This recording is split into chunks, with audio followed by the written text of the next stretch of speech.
Good evening, dear friends, and welcome to Watson's Margins. I'm Edward, glad to have you here for another quiet inquiry. Tell me, has your day left its own small mark upon a page, a date jotted down, a line you'll not soon revisit?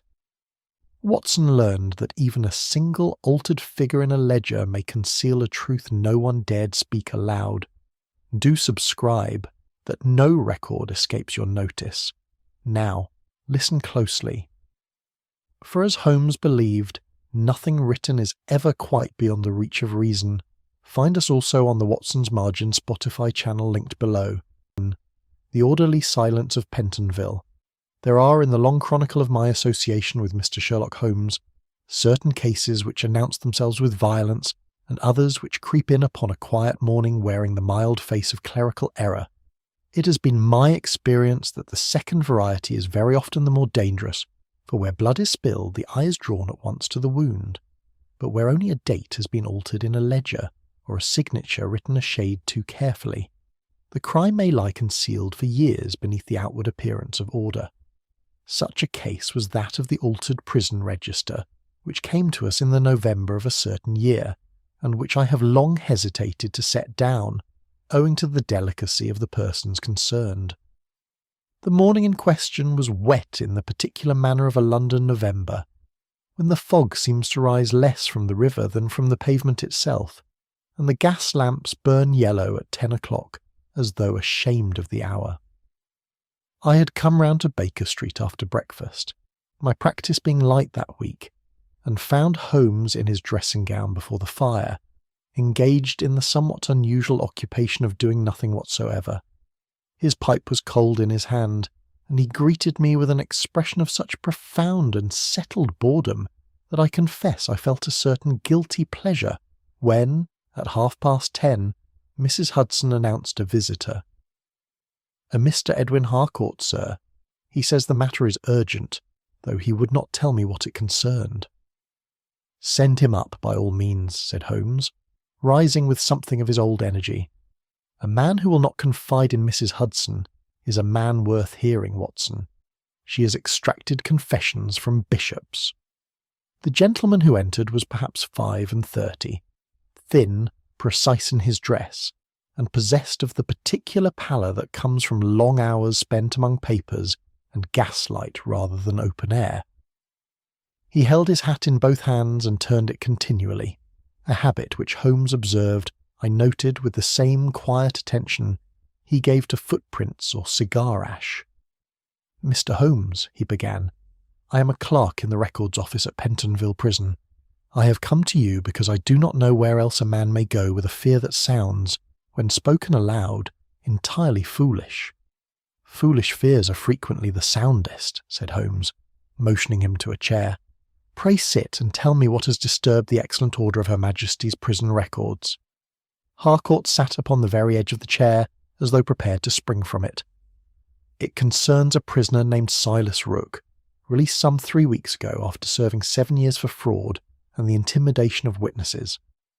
In the course of a routine audit, I discovered that the date of his admission, as recorded in our official register, does not agree with the date I myself entered in the book on the morning he arrived. The alteration is small, Mr. Holmes. A single figure changed, and changed with such skill that I should never have noticed it, had I not by chance recalled the day itself. It was my wife's birthday, and I remember remarking upon it to the warder on duty. And the significance of this altered figure? It concerns a period of some 6 days, Mr. Holmes, during which, if the original date be correct, Rook was held at Pentonville before his committal warrant had formally arrived from the court. The alteration, you understand, makes it appear that he was received a week later than he was. That is, only upon the warrant's arrival and not before it." Holmes's eyes had taken on that bright fixed quality which I had learned, over years of observation, to associate with the awakening of his interest. In other words, someone has taken considerable trouble to erase the fact that a man was confined without proper legal authority. That is my fear, sir, and it troubles me greatly, for Rook was no gentle soul unjustly used. He ruined 6 honest families with forged debts and false promises before the law caught him. I have no love for the man, but a wrong done to a scoundrel is a wrong still, and if the prison itself has broken the law in order to hold him, then someone within its walls has committed a graver offence than any of which Rook was accused. You have spoken of this to the governor? I have spoken to no one but yourself, Mr. Holmes. I confess I hardly know whom to trust. Everyone at Pentonville has been most cooperative when I have made my quiet inquiries. The governor, the chaplain, the surgeon, the warders, my fellow clerks. Not one has shown the least sign of guilt, and yet the register has plainly been tampered with, and by a hand familiar with the office. Holmes rose and stood a moment with his back to the fire, his hands clasped behind him. It is a curious feature of guilt, Mr. Harcourt, that when it is shared among many, each person becomes convinced of his own innocence and content to let suspicion rest upon his neighbour. Perfect cooperation in a matter of this kind is very often the surest sign that perfect cooperation is required, that each conscience has something, however small, which it wishes to keep from the light. Then you will look into it, sir? I shall do more than look into it. I shall come to Pentonville myself, and see this register, and speak with those who guard it. Watson, you will accompany me, I trust. Naturally, said I, though I confess the prospect of a morning among locks and ledgers held less romance for me than our usual pursuits. I did not then imagine how deep the matter would prove, nor how far its roots reached back into an old and buried grief. Harcourt left us his card and the hours during which he might be found at the prison, and departed with something of the relief of a man who has set down a weight too heavy to carry alone.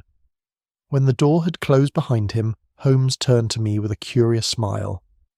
A single altered figure in a ledger, Watson, and yet I would wager a guinea that before we have finished with Mr. Silas Rook and his 6 missing days, we shall have uncovered a secret older and darker than any question of unlawful detention. Ink, my dear fellow, is a most eloquent witness, provided one knows how to make it speak. With that he rang for his pipe and his index of newspaper cuttings, and I understood that our quiet November had come to an end. Chapter 2. The Prison Where Nothing Was Out of Place.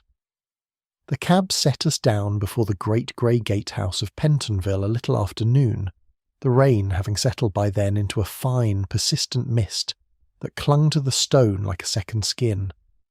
I visited a number of prisons in the course of my association with Holmes, and I confess that each retains, in memory, a distinct character, as though the buildings themselves absorb something of the souls confined within them. Pentonville, on that first approach, struck me chiefly by its silence. There was no clamour, no distant shouting, no rattle of chains such as the popular imagination supplies. There was only the steady drip of water from the eaves and the crunch of our boots upon gravel raked into perfectly straight lines. "You observe the gravel, Watson," said Holmes as we waited for the outer gate to open. "I observe that it has been raked," said I, which strikes me as no great feat of deduction on a Tuesday morning. It has been raked since the rain began, and raked again since our cab was seen from the window above the gate. A prison that rakes its gravel for visitors is a prison very anxious to be thought orderly. I wonder whether the anxiety extends only to gravel. We were received by Sir Malcolm Treve himself, a tall, spare man of perhaps 60, with the upright bearing of a soldier and the careful, measured speech of one long, accustomed to being obeyed without argument.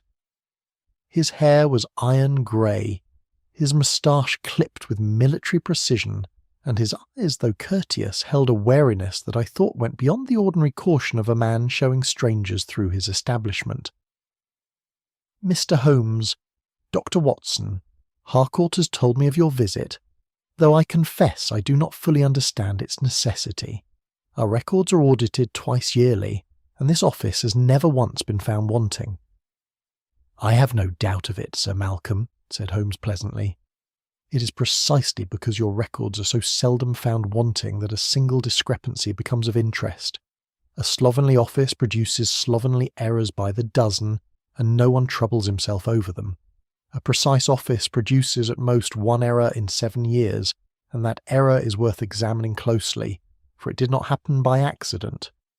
The governor's jaw tightened almost imperceptibly, but he said nothing further and led us through a succession of corridors so clean that I might have taken them for the passages of a well-kept hospital rather than a house of correction.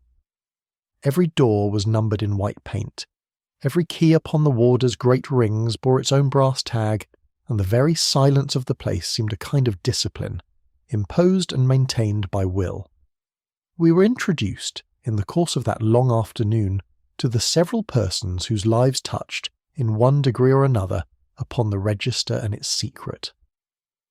Mr. Josiah Venn, the senior warder, was a heavy, weathered man with a soldier's economy of speech, who answered our questions in short, flat sentences, and betrayed no curiosity whatever as to their purpose.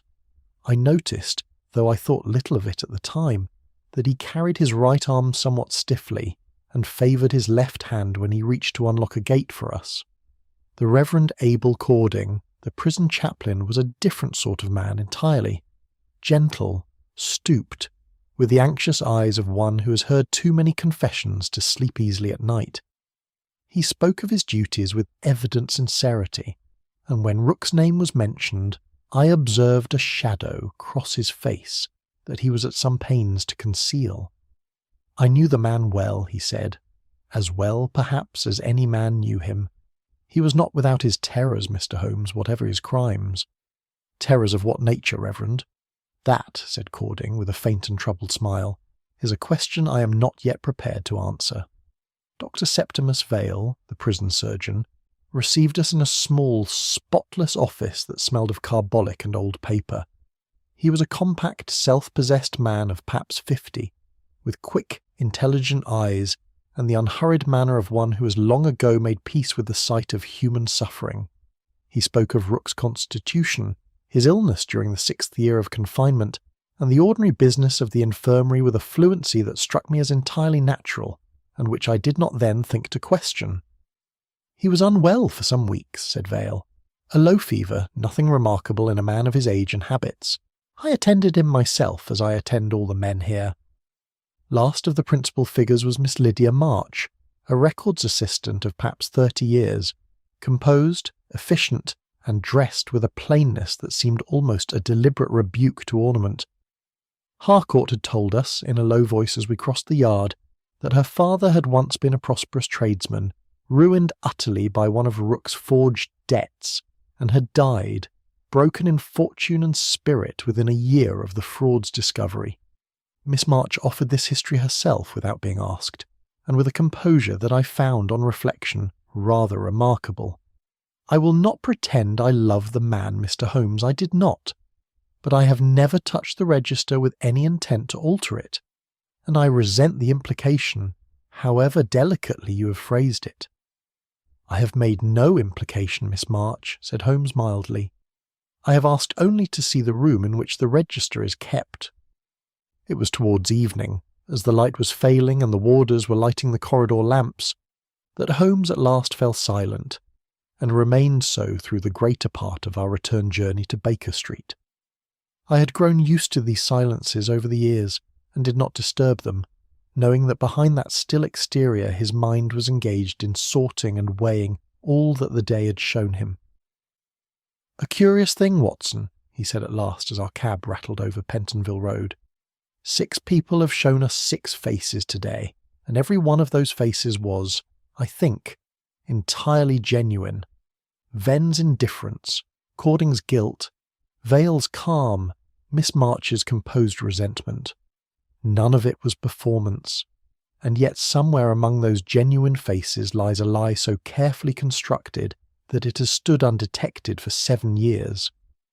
I begin to suspect, my dear fellow, that we are dealing not with a single act of deception, but with a conspiracy of silence in which no one conspirator fully understands what the others are concealing. You believe more than one person is involved? I believe, said Holmes, drawing his coat closer against the evening chill, that Pentonville has kept its silence rather too well, and that a room where nothing is ever out of place is the very room in which a man might most safely hide something forever. Chapter 3. The Second Register. A telegram reached us at Baker Street the following morning, before I had so much as finished my coffee.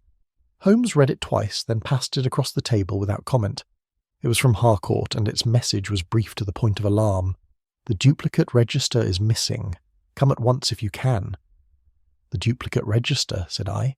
"I do not recall his mentioning such a thing yesterday." "Nor did he," said Holmes, already reaching for his coat, "which is itself instructive. A man does not withhold the existence of a second record unless he has forgotten it in his distress, or unless he did not, until this morning, know that it mattered. Come, Watson, breakfast can wait upon a mystery, though I doubt the mystery will wait long upon us." We found Harcourt in a state of considerable agitation, pacing before the door of the records room as though it were the mouth of some den he dared not enter alone. Sir Malcolm Treeve stood beside him, his composure rather more strained than it had been the previous day, and a stout, red-faced police inspector, whom I recognised at once as Bradstreet of the Yard, was making notes in a small book with the deliberate air of a man who suspects the matter will resolve itself quite simply. "The facts, Mr. Holmes, are these," said Bradstreet, snapping his book shut. "There exists, in addition to the official prison register, a duplicate copy kept expressly for the purposes of audit. It is bound in the same manner, entered in the same hand, and kept under lock in this room, quite separate from the daily working register. Yesterday afternoon, a Home Office examiner came to inspect it as part of the routine audit Mr. Harcourt has already described to you. This morning, when the room was opened, the duplicate was gone. And who has access to this room?" "4 persons only," said Harcourt, his voice unsteady. "Sir Malcolm, myself, Miss March, and Warder Venn, who holds the outer key for security purposes, though he does not himself handle the books. The lock has not been forced, Mr. Holmes. I examined it most carefully before you arrived." "Then the matter is not complicated," said Bradstreet with the satisfaction of a man arriving early at a conclusion. "One of those 4 persons removed the duplicate to conceal the very discrepancy Mr. Harcourt discovered. It remains only to determine which." "It remains only to determine a good deal more than that, Inspector," said Holmes, "though I do not doubt your instinct is sound as far as it goes. May I examine the room?" The records room proved a narrow chamber, lined on 3 sides with shelving, and lit by a single high window, through which the grey daylight fell in a long dusty shaft. Holmes crossed to it at once, and stood some moments regarding the shelves with that peculiar stillness which I had learned to associate with the sharpest exercise of his faculties. "You will observe, Watson, that the dust upon this shelf," he indicated one at shoulder height, "has been disturbed across its whole surface, as though a heavy object were slid rather than lifted from its place. Yet the shelf below, where the working registers are kept, shows no such disturbance at all, though it has plainly not been dusted in some weeks. The duplicate stood upon the upper shelf, then? So it appears, but observe further." He knelt with no regard for the knees of his trousers, and drew from beneath a low cabinet a small dark object which he held up to the light. "A sealing wafer, Watson, of the kind used to close an envelope or affix a private mark to a document, and quite unused. The gum upon its underside is still faintly tacky. It has no business upon this floor, unless someone dropped it while occupied with papers that required sealing rather than mere filing." He rose, dusted his hands, and moved to the small writing desk that stood against the far wall. Bending low, he examined its underside with the aid of his pocket lens, and gave a small exclamation of satisfaction. "A blot, gentlemen, blue-black ink, and of a shade rather darker and more vivid than the ink in that inkstand upon the desk itself, which has faded as ink will from long exposure to light and air. This blot is comparatively fresh." "What do you make of it, Mr. Holmes?" asked Sir Malcolm, who had followed us into the room and stood now with his arms folded, watching Holmes's investigations with an expression I found difficult to read. "I make of it, for the present, very little that I am prepared to state as certainty. I will say only that the removal of your duplicate register does not, upon the evidence of this room, bear the marks of panic. A frightened man does not pause to seal an envelope, nor drip fresh ink upon the underside of a desk in the ordinary course of hasty concealment. There is design here, Sir Malcolm, and design takes time that panic does not allow. Bradstreet, who had listened to this with growing impatience, snapped his notebook open once more. Design or panic, Mr. Holmes, the number of suspects remains the same. 4 persons had the key, and one of the 4 is guilty. 4 persons had the key to this room, Inspector. That is not quite the same as saying that 4 persons alone had reason or opportunity to remove a book from it. Holmes turned to Harcourt, whose pallor had scarcely improved throughout our examination. Tell me, Mr. Harcourt, when precisely did you last see the duplicate register with your own eyes? Before this morning? A fortnight ago, sir, when I entered the quarterly totals. And was it, at that time, upon this upper shelf? It was, Mr. Holmes. I am certain of it. Then we may say with some confidence that whoever removed it did so within the past fortnight, and did so with sufficient leisure to seal what he had taken, and sufficient carelessness, or confidence, to leave both a wafer and an ink stain behind him. Holmes glanced once more about the narrow room, his eyes lingering longest, I thought, upon the doorway itself. I confess, gentlemen, that 4 keys trouble me a good deal less than one very simple question, which none of you has yet troubled to ask. And that question, Mr. Holmes, said Sir Malcolm, why remove the duplicate at all, when the discrepancy it might have revealed had already been found? A man conceals evidence before it is discovered, Sir Malcolm, or he conceals it because discovery of the first alteration has shown him that a second, older secret now stands in danger of coming to light. I begin to suspect that we're no longer investigating the theft of a book, but the protection of something a great deal older than Silas Rook's 6 missing days. He said no more upon the subject that morning, though I observed him, as we left the prison, pause and glance back at the high window of the records room with an expression of settled and private thought that told me his mind had already carried him some distance beyond the evidence he had shown us. Chapter 4. A Released Man's Accusation. "A Mr. Silas Rook to see you, sir," said Mrs. Hudson that same afternoon, in a tone that suggested she had already formed a low opinion of our visitor, and saw no reason to conceal it. He would not wait below. He had not indeed.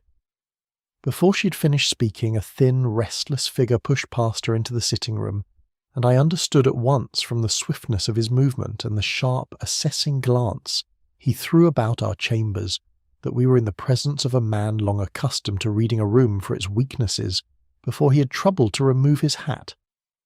"Mr. Sherlock Holmes," said he without preamble, "I am told you have been at Pentonville asking questions about my imprisonment. I have come to save you the trouble of asking them of anyone but myself." "Pray sit, Mr. Rook," said Holmes, quite unmoved by this abrupt entrance, "though I confess I had rather hoped to come to you in my own time, and by my own questions." Rook did not sit.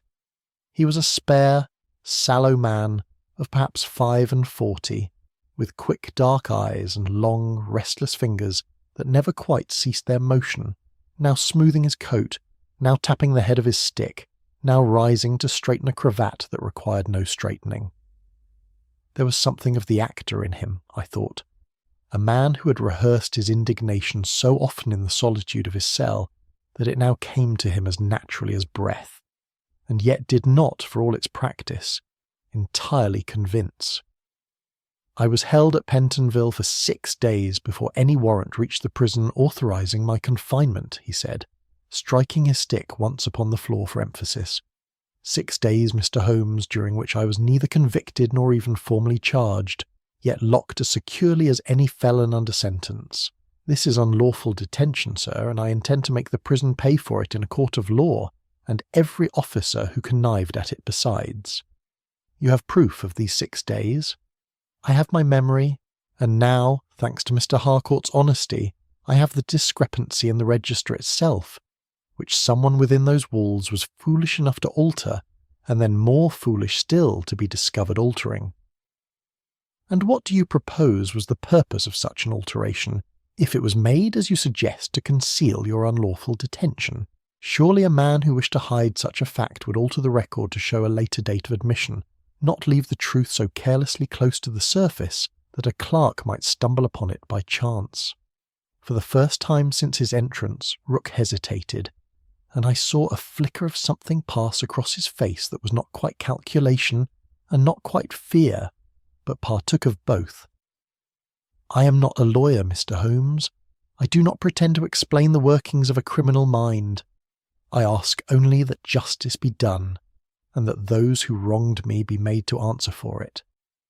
"You speak a great deal of justice and of money, Mr. Rook, for a man who claims to want only the truth acknowledged," said Holmes, watching him with the quiet, unhurried attention of a naturalist observing some unfamiliar species.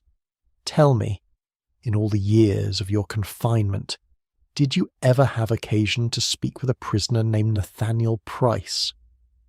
The change in Rook was immediate and unmistakable. The restless hands stilled. The theatrical indignation drained from his face, leaving behind it something considerably more honest and considerably less pleasant to observe, a pallor and a tightness about the mouth that spoke of genuine and long-nursed fear. "I do not know the name," he said, but his voice had lost its confident edge. "I think you do, Mr. Rook.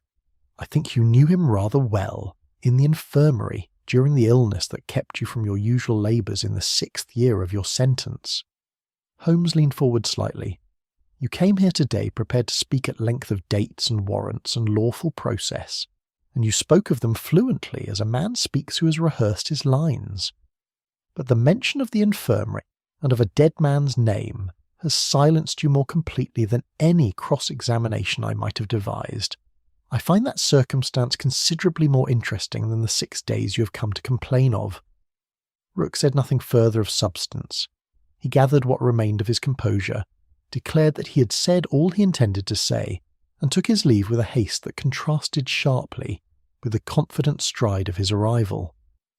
I confess I watched him go with a certain unworthy satisfaction, for there had been something in his manner throughout that I had disliked from the first, though I could not then have said precisely why.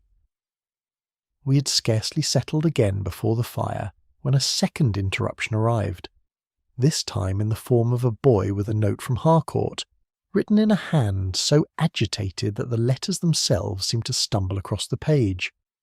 "A page has been found, Mr. Holmes," Holmes read aloud, "burned in the grate of the governor's private study, discovered by the housemaid this afternoon while clearing the ashes. Enough remains to show that it was a leaf from the missing duplicate register. Inspector Bradstreet has been sent for. I fear the worst for Sir Malcolm." "Well, Watson," said Holmes, folding the note with a deliberation that struck me as entirely at odds with the urgency of its contents, "here is a very convenient discovery indeed." "Convenient for whom?" "That, my dear fellow, is precisely the question I intend to answer before Bradstreet has finished congratulating himself upon so tidy a solution. Consider the matter as it will now be understood at Scotland Yard. Sir Malcolm Treve had access to the records room. He had motive in abundance, for his career and reputation depend absolutely upon the flawless administration of his prison, and unlawful detention discovered under his governance would end that career as surely as any scandal could. And now a fragment of the missing register is found burning in his own grate, where any housemaid might discover it in the ordinary course of her duties. You do not believe him guilty?" "I believe," said Holmes, rising and reaching for his coat once more, "that a guilty man clever enough to alter a prison register undetected for 7 years is not a man who burns the single page that condemns him, and then permits the ashes to remain where a servant will find them within a day. It is not the carelessness of guilt, Watson. It is the precision of a man who wishes us to believe in a guilt that is not his own." Chapter 5. Conscience in the Governor's Room.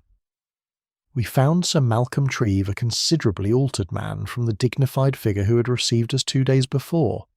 He sat behind his desk with the burned fragment of paper laid before him, upon a sheet of white blotting paper, as though it were some venomous thing he dared not touch directly, and he rose to greet us with a stiffness that spoke less of military bearing now than of a man holding himself upright by sheer effort of will. "Inspector Bradstreet has already informed me that I am the principal suspect," he said, before Holmes had so much as removed his hat. "I will save you the trouble of circling the matter delicately, Mr. Holmes. I did not burn that page. I do not know how it came to be in my grate, but I am aware that my word alone will satisfy no one, least of all a man of your reputation." "Your word satisfies me a good deal more than you suppose, Sir Malcolm," said Holmes, seating himself without invitation, "though not perhaps for the reason you imagine. Sit down, I beg you, and let us speak plainly. You have been a soldier, I think, before you were a governor of prisons. 22 years in the service of the Crown, Mr. Holmes, the last 8 of them here. Then you will understand me when I say that I have no interest in destroying a man's career upon the strength of ashes conveniently discovered by a housemaid. I am interested in truth, and truth, in my experience, rarely announces itself with such theatrical timing." Holmes leaned back in his chair, his fingers steepled before him in the attitude I'd come to associate with his most searching examinations. "Tell me of Rook's confinement. Not the dates, Sir Malcolm. I've had dates enough from Mr. Harcourt. Tell me of the man himself, and of his conduct among the other prisoners." Trev was silent a moment, and I saw the effort it cost him to master an evident reluctance. "He was disliked, Mr. Holmes, as such men generally are. Clever, plausible, and entirely without conscience. The sort of prisoner who makes trouble not through violence, which we are equipped to contain, but through information, which we are not. He listened, he remembered, and he was not above using what he learned to purchase small comforts from those weaker than himself." "Weaker in what sense?" "There are men in every prison, Mr. Holmes, who carry burdens beyond their sentences, debts of conscience, family shame, secrets they would sooner die than see exposed. Rook had a gift for finding such men, and for making himself useful to them in exchange for silence or for favours, or simply for the pleasure of being owed. And was there such a man during Rook's confinement, one whose secret Rook might have discovered and used?" I watched Sir Malcolm's face with close attention, and I confess I saw nothing there but the ordinary weariness of a man questioned too long. Yet Holmes, whose perception in such matters far exceeded my own, leaned forward very slightly, and his voice, when he spoke again, had taken on an edge I recognised as the approach of a decisive thrust. "The name Nathaniel Price, Sir Malcolm. What can you tell me of him?" The governor's hand, which had lain still upon the desk, closed slowly about the edge of the blotting paper, crumpling its corner. It was a small movement, and had I not been watching for precisely such a sign, I should have missed it entirely. His face, however, betrayed nothing further, and his voice, when he answered, was carefully even. "Price died in the infirmary during the 6th year of Rook's sentence. Fever, according to Dr. Vale's certificate. A quiet man, by all accounts, who gave no trouble and asked for nothing beyond the ordinary comforts allowed the sick." "You hesitate before speaking his name, Sir Malcolm." "I hesitate, Mr. Holmes, because his death was one of the few blots upon the record of my governorship, and I have no wish to see it dragged again into the light, merely because a scoundrel like Rook has chosen to make a public grievance of his own confinement. A blot in what sense? Was there suspicion attached to his death? There was whispering, as there always is when a man dies quietly and without witnesses beyond the surgeon. Some said Rook had troubled him in his final days, visited him, spoken with him, though visits to the infirmary outside the surgeon's presence were against regulation, and I could find no proof that any had occurred. I chose, at the time, not to pursue the whispers further. Price was dead. Rook's mischief, if mischief there was, could not restore him. And I confess, Mr. Holmes, that I had little inclination to expend the prison's resources investigating rumours concerning a man so generally despised as Rook, when there were 400 other prisoners whose welfare demanded my attention. You did not respect him enough to investigate a wrong that may have been done to him." Sir Malcolm's eyes met Holmes's directly for the first time since we had entered, and I saw in them not the guilt of a criminal, but the harder and more painful recognition of a fair-minded man confronted with his own failure of fairness. "No, Mr. Holmes, I did not. I will not pretend otherwise to you, whatever I may have told Inspector Bradstreet. Rook had earned no sympathy from me, and I extended him none, even where sympathy might have been owed. If that is a fault, it is mine, and I will answer for it. But it is not the same fault as burning evidence in my own grate to conceal a crime, and I will not have the two confused." Holmes rose, and for a moment regarded the governor with an expression I can only describe as one of measured respect. "I do not confuse them, Sir Malcolm. A man's disgust for a scoundrel is not the same coin as a man's guilt in falsifying the law, whatever Inspector Bradstreet may currently believe. They are cousins, perhaps, born of the same careless household, but they are not twins, and I intend to prove the distinction before this matter is concluded."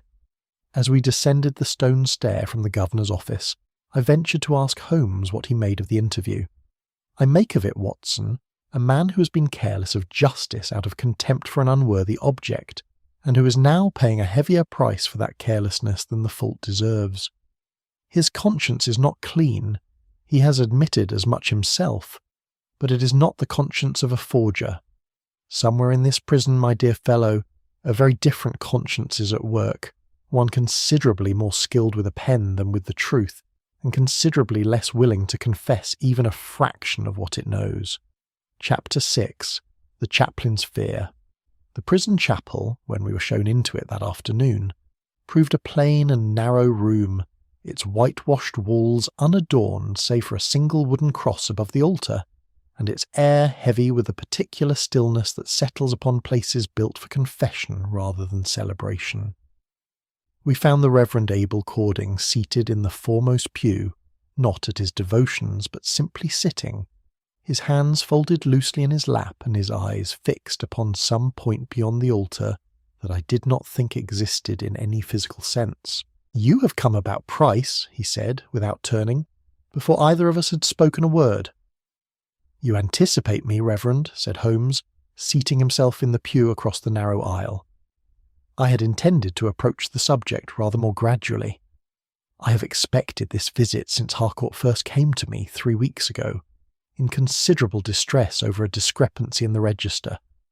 I did not tell him what I suspected, Mr. Holmes, because I was not then certain, and because what I knew had come to me under circumstances a clergyman does not lightly set aside. But I have had 3 weeks to examine my own conscience upon the matter, and I have concluded that silence, in this case, does a greater injury than speech." He turned to face us at last, and I saw in his gentle, careworn features an expression of genuine and long-carried anguish that put me forcibly in mind of certain patients I had attended in my own practice. Men worn thin not by disease of the body, but by some burden of the mind too heavy to be shared and too painful to be set down. "Nathaniel Price came to me some months before his death," Cording continued, "and told me, under the seal of confession, that he was not the man recorded in your books, Mr. Holmes, that the name Price itself was a borrowed one, assumed to spare his family a shame that would otherwise have fallen upon a name of considerably greater public consequence than his own.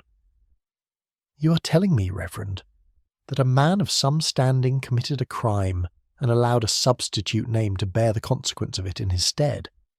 I am telling you what was told to me, Mr. Holmes, and no more, for the particulars of the true name were never given to me, nor did I seek them. Price spoke of a brother in a position of public trust, whose ruin would follow inevitably upon the discovery of the truth. He had taken the burden upon himself, he said, out of love, and had made his peace with bearing another man's disgrace as his own. And Rook learned of this? The chaplain's hands tightened upon each other. In the weeks before Price's death he came to me twice, begging to be removed from his cell, though he would give no clear reason beyond a fear he could not or would not name. I believe now, Mr. Holmes, that Rook had discovered the truth.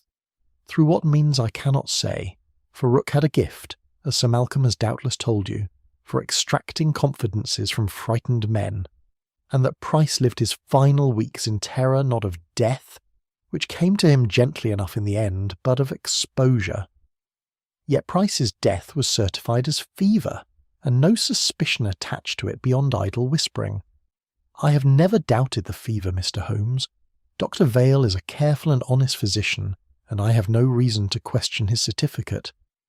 But a man may die of fever, and yet die also of fear, in the sense that the fear hastens what the body might otherwise have resisted a little longer. I do not accuse anyone of murder. I accuse only silence, and the terrible things that silence is sometimes made to protect. We left the chapel with Holmes unusually thoughtful, and made our way to the records office, where Miss March sat at her customary desk, her pen moving across a ledger with the steady, unhurried competence I had observed in her from our first meeting. She looked up as we entered, and I fancied there was a wariness in her greeting that had not been present the day before. "You have spoken with the Reverend," she said, before Holmes could frame a question. "I saw you leave the chapel." "We have, Miss March, and I find myself wishing to ask you a question of a rather more personal nature than any I have yet put to you." Holmes's eyes had fallen, I noticed, upon her hands, which lay folded upon the ledger before her, and which bore, besides the ordinary ink stains of her profession, a small red mark upon the forefinger of her right hand not yet fully healed. "That burn, Miss March. How did you come by it?" She glanced down at her finger with an expression of faint surprise, as though she had forgotten it entirely. "A candle, Mr. Holmes. Nothing more. I was reading late one evening and knocked the flame against my hand in reaching for a book." "I see." Holmes said nothing further upon the subject, though I observed him regard the burn a moment longer before turning to other matters. He asked her, with a gentleness I had not always heard him employ in such interviews, whether she had known of Price's true circumstances. "I knew nothing beyond his name and his sentence, Mr. Holmes, and I will tell you plainly that I have thought of little else these 3 days but my own father, and how a man's ruin may be visited upon those who had no part in his crime. I did not falsify the register. I've said so before Inspector Bradstreet, and I will say so again to any who ask it. But if you are asking whether I grieve for Rook, I confess I do not. Whatever secret he uncovered, whatever fear he carried to his grave in the person of poor Price, I cannot find it in myself to pity the man who caused it." It was not until we had left the prison and were some distance along the road that Holmes broke the silence that had settled upon him since our interview with Miss March. "The burn is upon the wrong finger, Watson." "The wrong finger for what?" "Consider the ordinary act of burning paper in a grate. A man or woman feeding sheets to a fire generally holds the paper between thumb and first finger, and any burn sustained in the drawing back of a scorched hand falls most often upon the thumb or the side of the hand nearest it, not upon the forefinger's tip where Miss March's injury lies. A candle knocked in reaching for a book, however, produces precisely such a mark, and I am inclined, for the present, to accept her explanation as the more probable of the two. But I note it, Watson, as I note all such small facts, against the day when it may prove to mean a great deal more than it appears to mean tonight. We are no longer investigating greed, my dear fellow, nor even simple malice. Somewhere beneath this case lies loyalty, a loyalty so fierce that it has been willing to bend the law itself in service of protecting the dead. Chapter 7. The Obvious Culprit. Inspector Bradstreet arrived at Baker Street 2 mornings later in a state of undisguised triumph, his hat set at an angle that spoke eloquently of satisfaction, and a bundle of papers under his arm which he laid upon our table with the flourish of a man producing the winning card at whist. "I think we may call the matter closed, Mr. Holmes," said he, settling himself into the basket chair without waiting to be asked. "We searched Rook's lodgings yesterday evening, acting upon information received, and found this." He unfolded the topmost paper with evident relish. It proved to be a draft petition, written in a cramped and hurried hand, setting out in the language of a man half lawyer and half agitator a formal accusation against Sir Malcolm Treve for the unlawful detention of one Silas Rook, and demanding damages of a considerable sum. Beside it lay a second sheet, upon which had been copied in the same hand an extract from the prison register showing the altered date that Harcourt had first discovered. You will observe, Mr. Holmes, that Rook possessed a copy of the very alteration he now claims to have discovered by chance through the honesty of Mr. Harcourt. I put it to you that the truth is a good deal simpler than the tangle you have been pursuing these several days. Rook, upon his release, sought out some confederate within the prison, bribed him, most probably, for a man of Rook's means could ill afford a large sum, but a small one might suffice for a clerk or warder pressed by debts of his own, and arranged for the register to be altered in his favour, that he might bring precisely such a suit as this petition sets out. When the alteration was discovered before he was ready to use it, and the affair began to attract your attention, Mr. Holmes, he grew alarmed and attempted to remove the duplicate register that might have exposed his confederate's hand. The burned page in Sir Malcolm's grate I take to be a clumsy attempt to shift suspicion toward the governor himself, and away from whichever lesser servant actually performed the forgery. I confess that as Bradstreet laid out this theory, I found myself nodding along with something very near conviction. It explained the alteration, the missing duplicate, and even the burned fragment with a neatness that our own inquiries had thus far failed to achieve, and it restored Rook to the role I had instinctively assigned him from our very first meeting, that of the villain of the piece, a scoundrel manufacturing injustice where none existed, precisely as such a man might be expected to do. "It has the great merit of simplicity, Inspector," said Holmes, though I detected in his tone a reservation that Bradstreet, in his satisfaction, did not appear to notice. "It has the greater merit of fitting the facts, Mr. Holmes, which I venture to say is a virtue not always found in the more elaborate theories favoured by amateur investigation. You will forgive me if I withhold my full agreement a little longer. Tell me, Inspector, if Rook had indeed arranged for a confederate to alter the register in his favour, would you not expect the alteration to have been made in a manner that supported his eventual claim beyond all question? A clean, unambiguous change, difficult to detect and impossible to dispute once discovered? That is precisely what was done, Mr. Holmes. Is it? Consider the sequence of events as we have established them. The alteration to the official register was discovered by Harcourt entirely by accident, through his private recollection of his wife's birthday, a circumstance which no confederate of Rook's could possibly have anticipated or guarded against. Had Rook's petition depended upon that alteration standing unchallenged, the discovery of the fraud by an honest clerk would have ruined his scheme at its very outset, for an altered register, once shown to be altered, supports no claim at all. It becomes, on the contrary, evidence of tampering, and tampering discovered is a case lost before it is begun. Bradstreet's confidence wavered, though only slightly. Perhaps the confederate grew careless. Perhaps. But observe further, Inspector.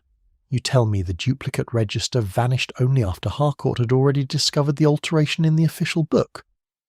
If Rook's purpose in bribing a confederate was to secure evidence of unlawful detention, why should that confederate wait until the scheme was already unravelling to remove the one document that might have supported Rook's claim beyond dispute? A duplicate register, properly altered to agree with the official one, would have been Rook's strongest weapon in any court of law.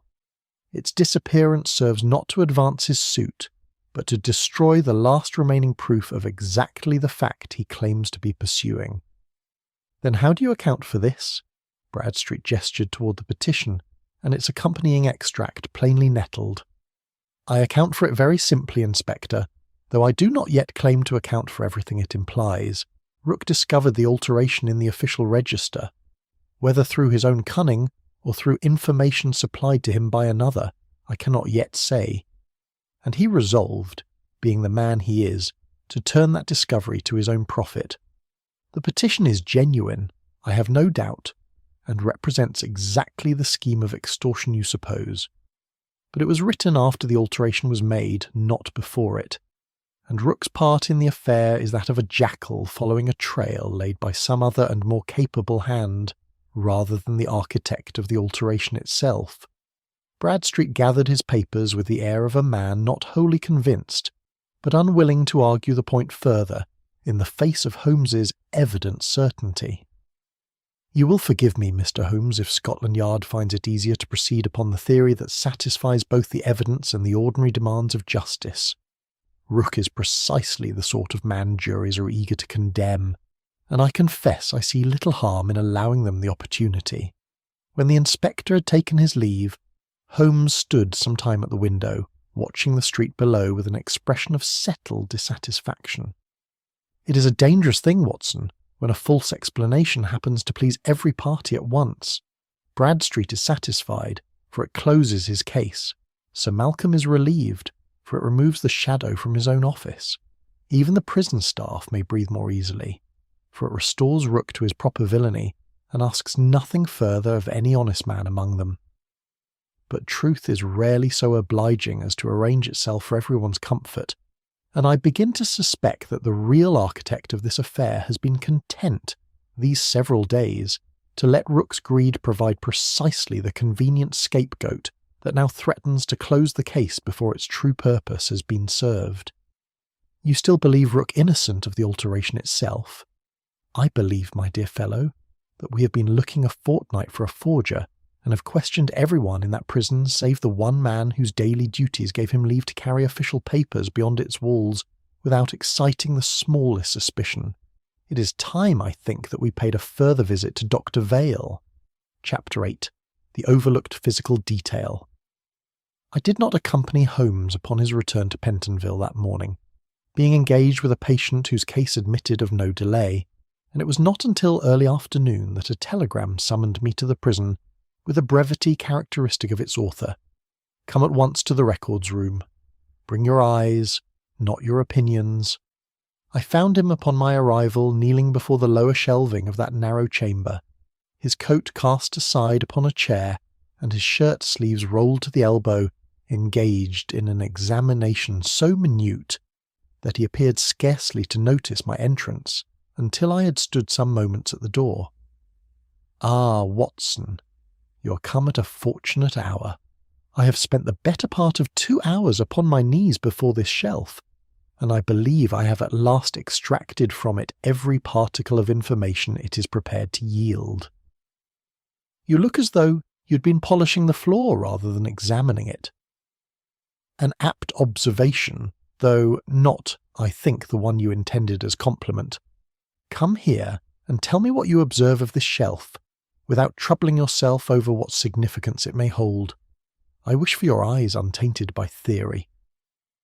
I knelt beside him, somewhat stiffly, and examined the shelf in question, which stood at a convenient height for a person of ordinary stature to reach without stretching.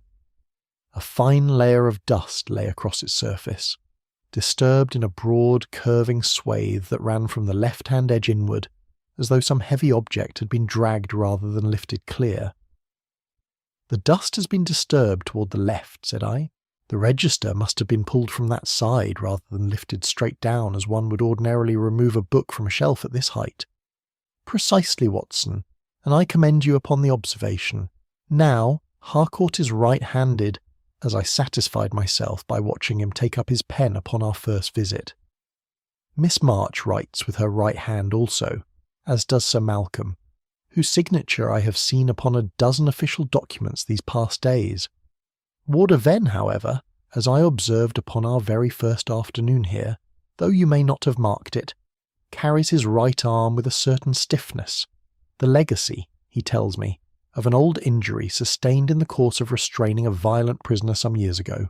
He performs all heavy or awkward labour with his left hand, and would, in reaching for a heavy volume from this shelf, naturally draw it toward himself from the left rather than lift it cleanly from the front. Then Venn removed the register. So the dust would suggest, and I confess the inference held my attention for the better part of an hour, during which I constructed an entire theory of Venn's involvement that I found, upon reflection, exceedingly difficult to reconcile with certain other facts. Holmes rose, brushing the dust from his knees, and crossed to the small writing desk that stood against the far wall, the same desk beneath which he had discovered the ink stain upon our earlier visit. "Come and examine this once more, Watson, and bring the lens from my coat pocket, if you would be so good." I did as he asked, and knelt again beneath the desk, where the blot of blue-black ink remained visible upon the underside of the wood, dried now to a dull, dark stain. "You will observe," said Holmes, that the ink has fallen in a manner inconsistent with any ordinary use of a pen. A pen dipped and drawn across paper upon the desk's surface may drip upon occasion, but it drips downward from above and would mark the surface of the desk itself, or the floor beneath its edge, not the underside of the desk where no falling drop could naturally reach unless it travelled upward, which ink, Watson, whatever else may be said of it, does not do. Then how did it come to be there? Consider the shape of the stain itself. It is not a spatter such as a dropped pen might produce, nor a smear such as a careless hand might leave. It is a single, roughly circular blot, densest at its centre and fading toward its edge, precisely the mark one would expect from a small bottle set down upon its cap, or inverted briefly and imperfectly sealed, allowed to rest against the underside of a surface while its contents settled. He paused, and I saw the familiar light kindle in his eyes that told me he approached the heart of his reasoning. A travelling inkwell, Watson, the sort a physician might carry upon his rounds, to make notes at a bedside where no fixed desk is available. Such wells are commonly filled from a larger bottle before a day's use, and a careless hand, setting the bottle down inverted upon an unfamiliar surface while attending to some other task, might easily leave precisely such a mark, and never think to look beneath the desk to discover it. You believe the register was altered here, then, beneath this desk by someone filling a travelling inkwell? I believe, on the contrary, that the register was never altered in this room at all. Holmes straightened, and regarded the small chamber with an air of settled conclusion. Consider the sequence complete, Watson. The register was withdrawn from its shelf. By Venn's hand, very possibly, for he alone among the 4 key-holders draws heavy objects leftward rather than lifting them, but withdrawn, I think, not to alter it himself, but to carry it out of this room entirely, to some place where the alteration might be performed at leisure, with proper light and proper tools, and returned only when the work was complete. The ink stain beneath this desk is no accident of the forgery itself. It is the trace of an entirely different and entirely innocent habit, belonging to a person who visits this room for reasons having nothing whatever to do with prison records, and who filled his travelling inkwell here, upon this desk, perhaps only to make some note before continuing about his ordinary business. Then who? Only one person among all those we have questioned has a standing and unremarkable reason to carry official papers beyond the walls of this room without exciting the least suspicion, Watson. Only one visits the records office in the ordinary course of his duties, comparing confinement dates against his own medical journals, and carries always about his person the tools of a physician, including, I do not doubt, a travelling inkwell filled from a larger bottle of blue-black ink kept for the purpose in his own surgery. Holmes reached for his coat, his expression grown grave in a manner I had rarely seen equal, even in our darkest inquiries. Dr. Septimus Vale, Watson, has attended to more in this prison than the bodies of its inmates. I believe we shall find, before this day is out, that he has been the physician also to a secret 7 years old, and has dosed it, all this while, with exactly the falsehood he judged necessary to keep it alive. Chapter 9. Holmes reveals the true motive.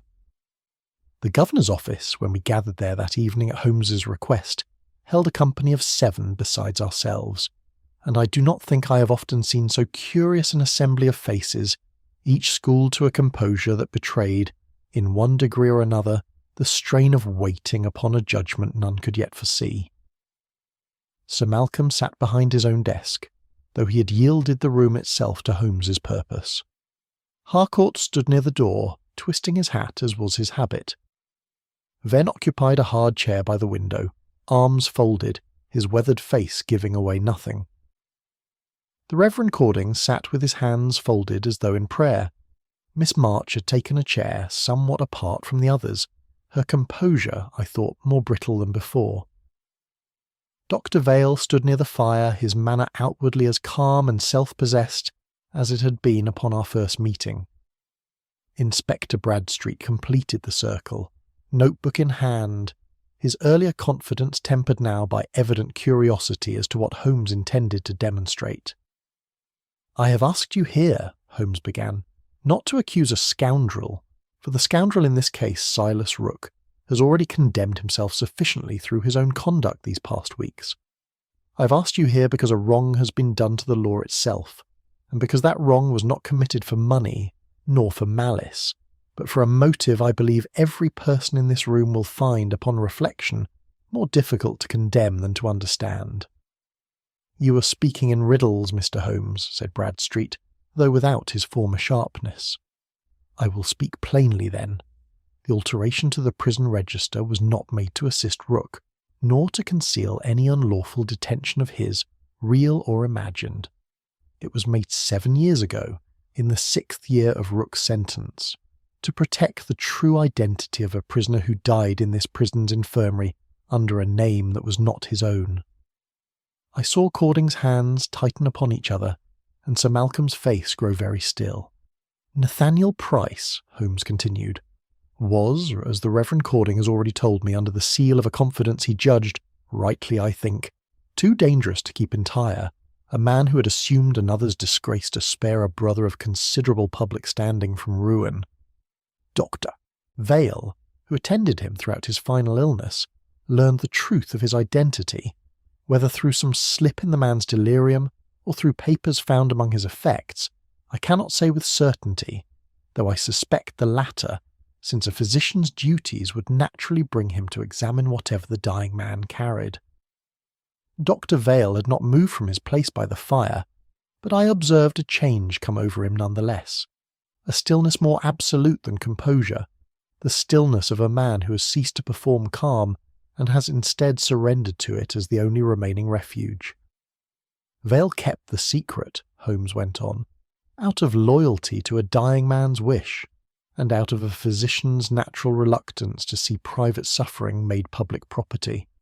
He might have carried that secret to his own grave undisturbed, had Rook not discovered it. I believe Rook learned the truth from Price himself, in the last weeks of the man's illness, through precisely the gift for extracting confidences that has served him so well and so ill throughout his career. Rook did not act upon the knowledge at once. Perhaps he lacked the opportunity, or perhaps he judged a scoundrel still serving his sentence a poor position from which to attempt extortion against a family of influence. But he did not forget it. "And the register, Mr. Holmes?" said Sir Malcolm quietly. "What has this to do with a discrepancy in an official record?" "Everything, Sir Malcolm, though the connection is not immediately apparent. Dr. Vale, fearing that Rook might yet speak, and knowing that any inquiry into Price's death would inevitably examine the dates and circumstances of his confinement, altered certain of the medical records under his own control to make it appear that Rook could not have had opportunity to speak privately with Price during the critical weeks before his death.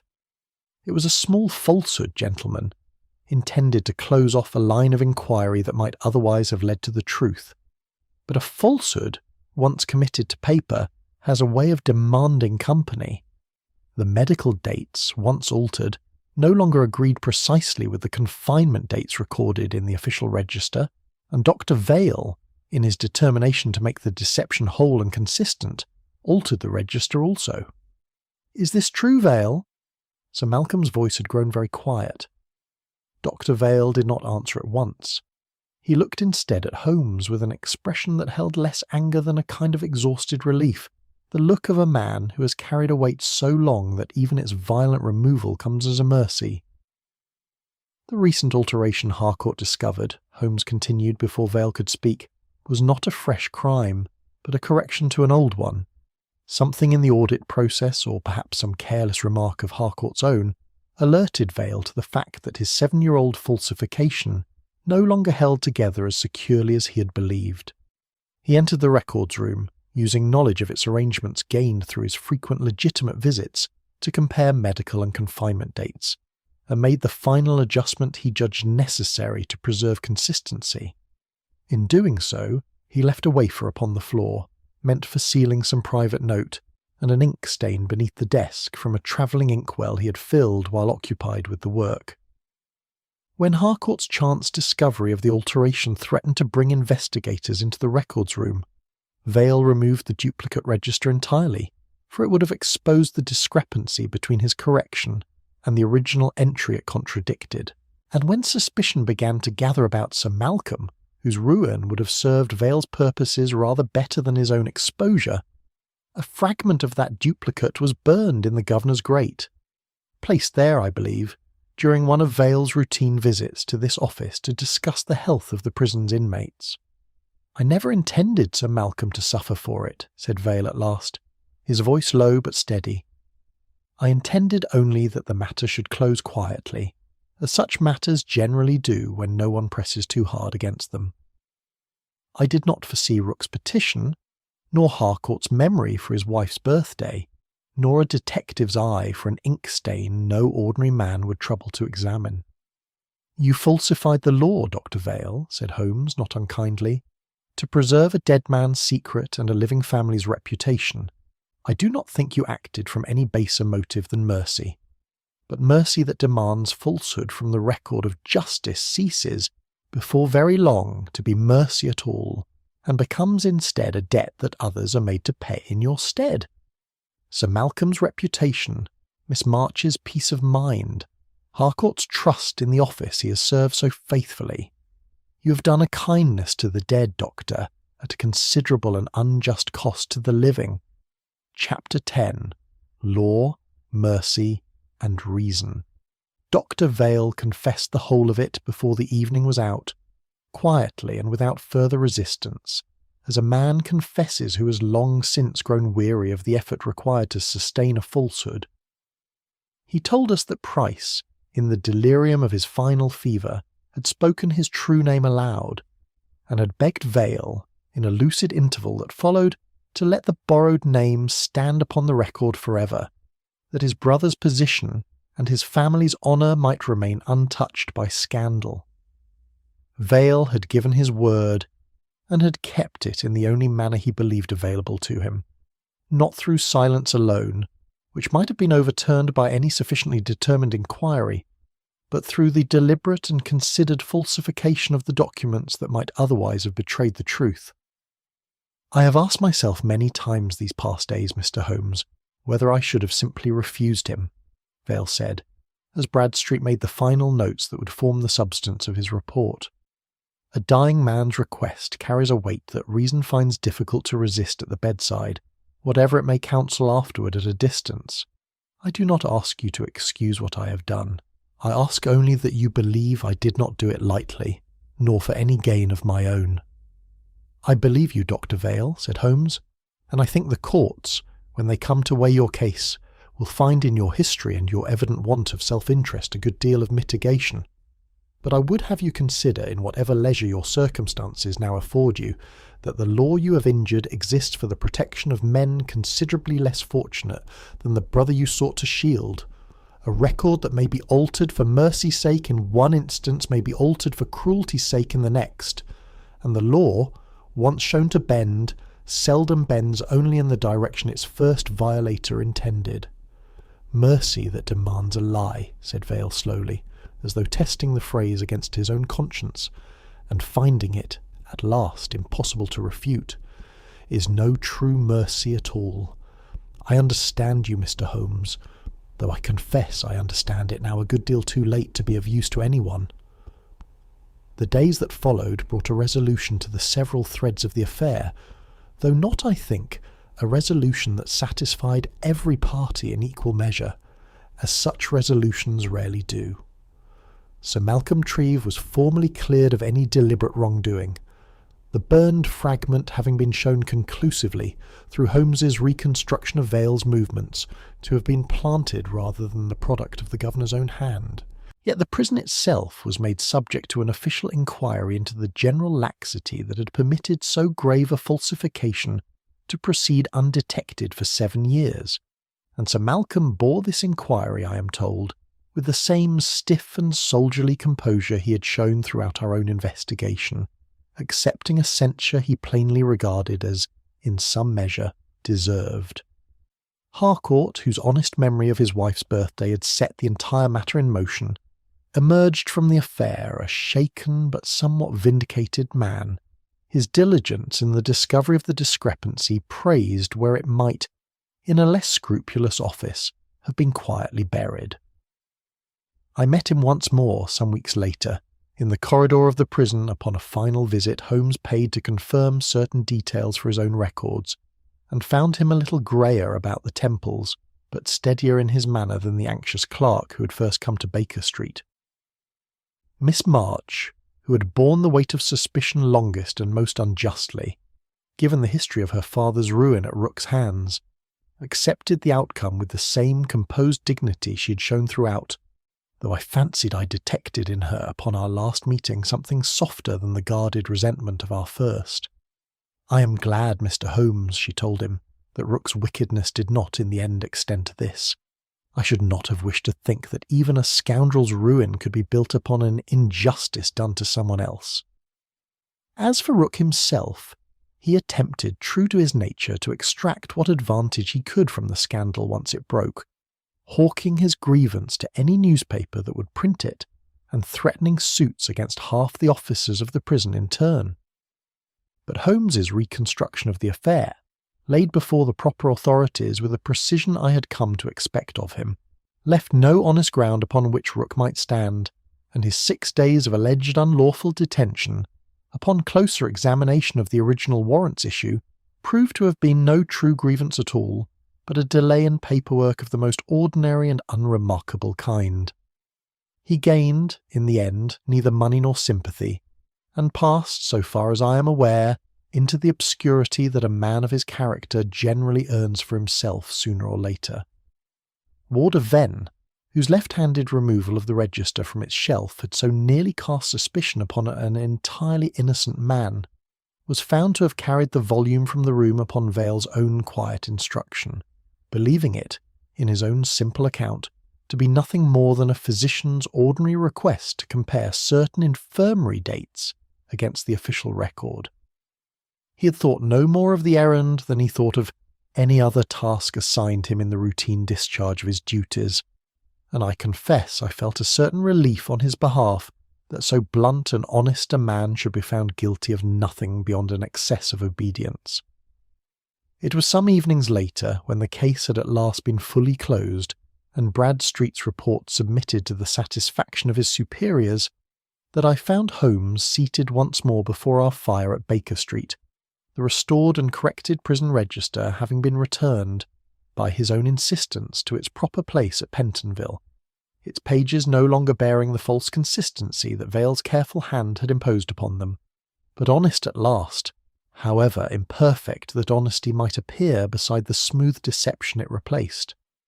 "A curious case, Watson," he said, watching the flames with the particular stillness that came upon him at the close of an investigation, when the sharp exercise of pursuit gave way to the quieter labour of reflection. "We began with a single altered figure in a ledger, and found beneath it not greed nor malice, nor any of the ordinary vices that furnish the greater part of criminal enterprise, but love, a love so fierce in its loyalty that it was willing to corrupt the very instrument by which justice measures truth. You do not condemn Vale, then?" "I condemn the act, Watson, though I confess I find it difficult to condemn the man entire. The law must deal in the end with imperfect persons, guilty victims like Rook, sympathetic culprits like Vale, and honest witnesses like Sir Malcolm, who look away too long from wrongs they judge beneath their notice. My own part in such matters, I have come to believe, is not to weigh the moral worth of those I expose, but only to see that pity, disgust, loyalty and reputation are not permitted to stand in the place of reason, however comfortable that substitution might prove for all concerned." He knocked the ash from his pipe and reached for a fresh fill of shag tobacco, his eyes still upon the fire. "It is not cruelty, Watson, to insist that the record speak truly, whatever grief that truth may carry with it. It is, I think, the only mercy that endures."